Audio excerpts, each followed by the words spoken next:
Мысалы, көптеген ақпаратты біз ЕГОВ программасы арқылы ала аламыз.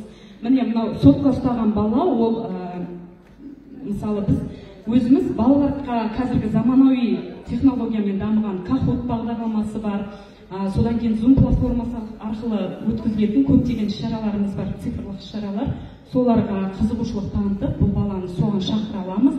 Ал асық ататын, атқа мінетін, ұлттық құндылықты сақтайтын бұл балаларға өзіміздің ұлттық мерекеміз 22 наурызда өткізілетін шараларға қатыстыра аламыз. Егер бұл баланың қызығушылығы қалай еді сұрағыңыз, кітапханаға келген іс-шарасына ұнамай қалса, енді мына балаға бұл интернет желісінің нашар ұстауы ұнамауы мүмкін.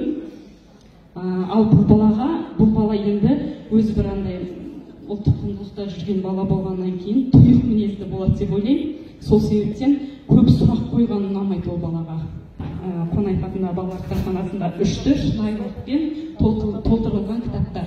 Кәдімгі сотканы ашсаңыз, QR қосымшасы арқылы кіруге болады.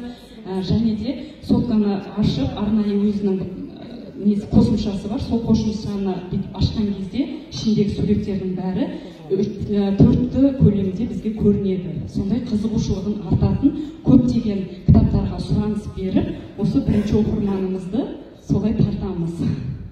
Оларға арналған заманауи форматтағы